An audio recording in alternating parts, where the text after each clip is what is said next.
आप लोग सोच रहे होंगे कि हमने यहाँ पे पॉइंटों को मिटा क्यों दिया है। जैसा कि मैंने आपको समझाया, मैं आपको बताने जा रहा हूँ कैसे हम इतने पॉइंट को बना के कैसे लिखेंगे। यहाँ जैसे कंडक्टिविटी टाइट्रेशन, मैंने क्या कहा था आपको याद करने के लिए, सिर्फ इन पॉइंट ऑफ टाइट्रेशन, उसके बाद कंडक्टिव मेजरमेंट। तो यहाँ हम क्या लिखेंगे, इट इज ए डिटरमाइन, यहाँ लिख देंगे इसके आगे इट इज ए डिटरमाइन, या लिख दीजिएगा it is a type of titration to determine the end point of titration, क्या, with the help of conductivity measurement, और it is called conductometry titration. यानी आपका पूरा खत्म हो गया। आपको कितना याद रखना है, सिर्फ इतना, एंड पॉइंट ऑफ टाइट्रेशन, उसके बाद कंडक्टिव मेजरमेंट, और फिर आगे आप कुछ भी लिख दीजिए। हाँ, इतना लिख दीजिए पहले कॉपी में, उसके बाद इसके आगे आप लिख दीजिए it a type of titration to determine. इतना तो आप हर एक टाइट्रेशन में पढ़ते ही आए होंगे, तो इतना यहाँ लिखना कोई बड़ी बात नहीं है, हमारे लिए आसान है, तो लिख देंगे। और फिर जब टाइट्रेशन हो रहा है तो किसी न किसी चीज की आवश्यकता पड़ेगी ना याद करने के लिए, तो उसके लिए हम लिखते हैं विद द हेल्प ऑफ। हर जो नॉर्मली टाइट्रेशन पढ़ रहे थे हम लोग एसिड बेस टाइट्रेशन में, उसमें हम लोग एसिड का उपयोग करते थे, लेकिन इसमें डिफरेंस है।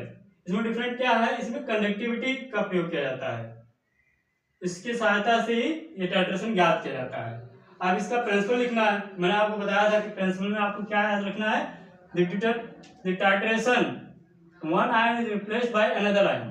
तो यहाँ लिख देंगे it is based on the principle to the titration, इतना लिखे। फिर यहाँ क्या लिखेंगे हम लोग, it is based to the titration, it is based on the principle that to determine the titration of one ion is replaced by another ion which differs in ionic conductance।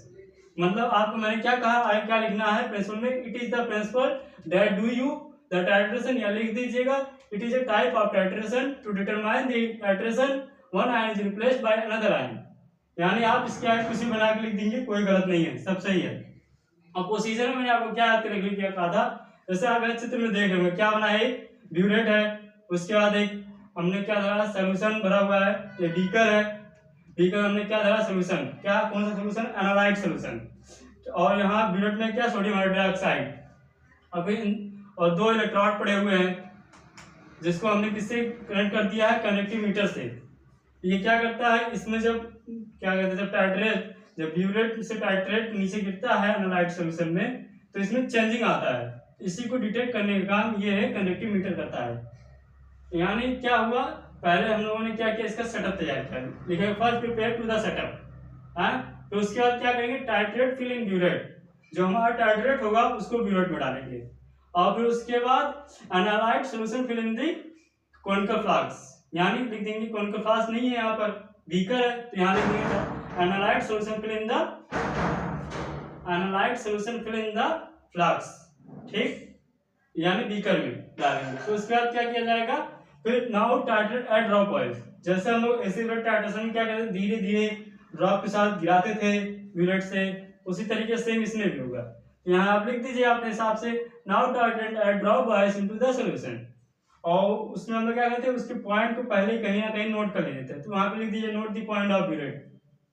और उसके बाद दूसरा क्या, तीसरे नियम में हम लोग क्या करेंगे, जब कोई चीज उसमें क्या, एक समय आता था कि इन पॉइंट पता चलता था, कर देना था, लेकिन इसमें ऐसा नहीं है, इसमें भी वैसा ही है सेम, लेकिन इसमें क्या होता है, जो एक हमारा कंडक्टिव मीटर होता है, ये इसके पॉइंट को डिटेक्ट करता है। कैसे, इसमें एक डिजिटल डिस्प्ले लगी होती है, जिसमें मतलब ऐसे ऐसे ऐसे ऐसे पाइप का रेखा ऊपर नीचे जाती रहती है। एक समय ऐसा आता है कि एकाएक ऐसे चेंज हो जाता है, मतलब लाइन एकदम से पूरा साफ, एकदम पूरी तरीके से ऊपर भाग जाती है, और जहां से वो भागती है लाइन, उसी लाइन को हमको नोट करना होता है, यानी वही पॉइंट हमें नोट करने के लिए कंडक्टिव मीटर का प्रयोग करते हैं। यहाँ लिखेंगे एक sharp change to the conductive meter, note the point, यही, और उसके बाद द इक्विवेलेंस पॉइंट, मतलब जो पॉइंट ज्ञात किया गया उसी पॉइंट को कहा जाता है एंड पॉइंट। यानी आपका ये कंडक्टिविटी टाइट्रेशन प्रोसीजर, उसके बाद इसके प्रिंसिपल, और उसके बाद ये क्या है, ये सब हो गया खत्म। अब इसके हम टाइप को पढ़ेंगे। Thank you.